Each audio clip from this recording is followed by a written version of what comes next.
Welcome back to K&L Farms. I'm Ken. I hope this video finds you well.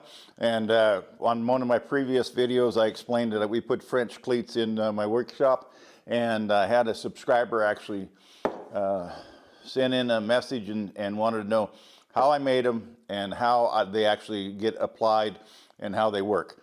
Now, before I get too far into the video, I'm going to tell you that this subscriber, he didn't actually have a wood shop and he didn't have a portable sawmill. And so down the bottom, down the description, if you go down there, look in the description, you'll see them on Amazon. You don't need all this stuff. You can just purchase these and then put them in a garage or a work area that you have, that way you don't have woodworking areas. So let's get started. I'll show you right here on that.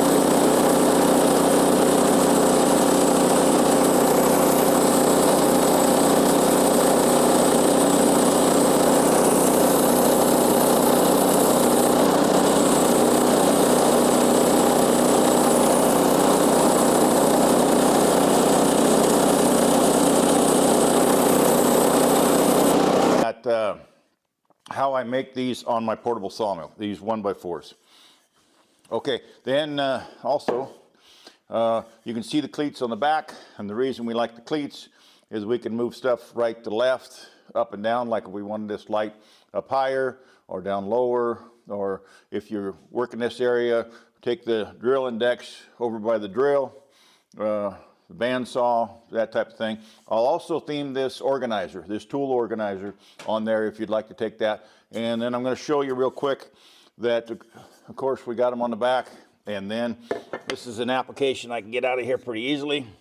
And I'll bring this towards the camera so you can see a little bit. This is one of the cleats. We just took some sheetrock screws, put it on there. That's a metal strip, put the index. So this would be the wall mount that you've seen, I just showed you, and this is the application. They just fit together like that, and it's really easy how you do it, and pretty easy how you make them. Okay, and then I was also going to tell you that the wood, it's a 1x6, I think. Just set that up there, holds like that. This is a piece of oak.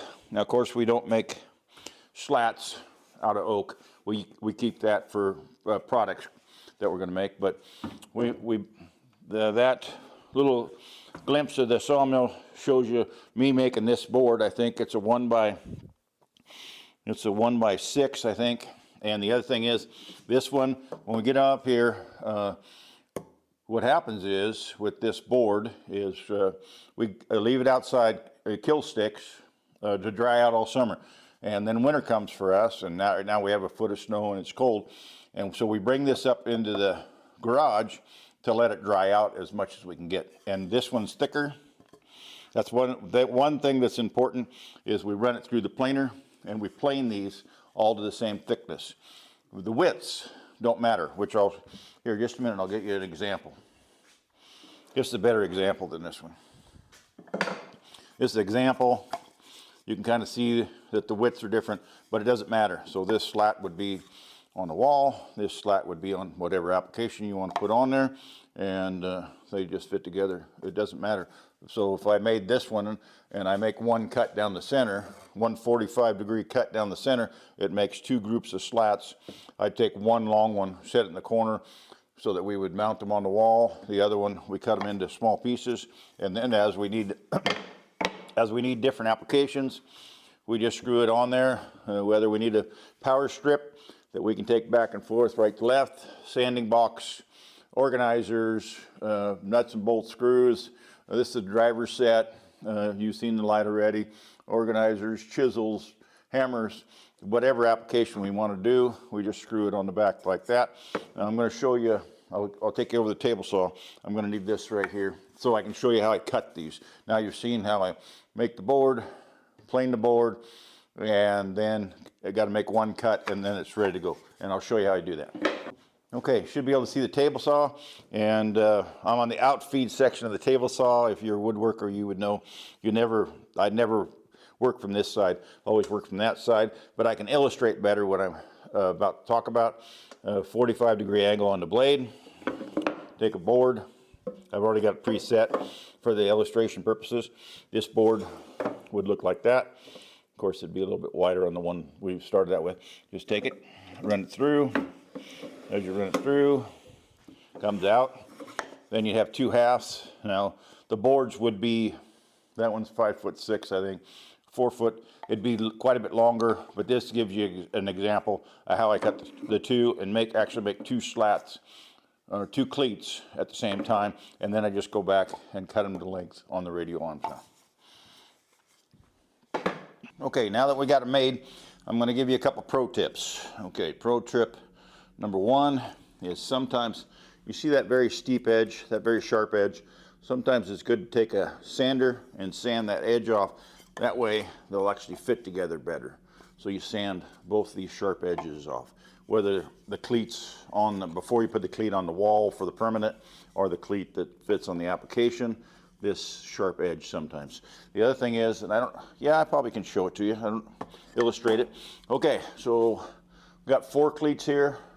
1, 2, 3, 4. The distance between the 2. So what dictates this distance between here and here, of course, you find a constant, but whatever width this is, so say this is a 3-inch piece or a 4-inch piece or whatever, you need enough height so that you can fit this all the way up above it. So minimum on this one, let's invert that, turn it this way. It's backwards right now. So see, that's the minimum height that you could actually put the next tread down, but you need enough to actually be able to pull it up, because you got to pull it up. You got to pick it up, over, and then out. So like in this one here, this application, you need enough height or room between the slats to pull it up and pull it out. And that's dictated on how thick you actually make these pieces. So once you make these pieces, once you know your width that you want to have it, now you can either just go your height, whatever height is correct. In my case, there's 4 different sets of slats. Divide that by 4, and that would dictate and give you extra room. But minimum amount of room, you need enough to pick this up and then pull it out, because that way you can move it back and forth. But once you get these slats on the wall, you could actually take a deck screw, and this OSB in the back, in my case, is 5/8, so it's thick enough to hold a piece. But it'd be better to shoot through, if you got plywood or whatever, and take a deck screw through this slat into a center of a stud. Studs, on my case, I think they're on this wall. I think they're every 16 inches on this wall. I think they're 16-inch centers on the wall. And so every 16 inches, and you see this seam right here? So that seam, you know that there's a set of boards. There's a board right behind that, a stud board. So you start out there and then just come 16, 32, and just put a deck screw in. In our case, we just took a nail gun with a 8-penny ring shank and just shot through that wall into where that stud is. And then came back and between the middle of the stud, so about every 8 inches on all of that through the field, we shot a nail into it.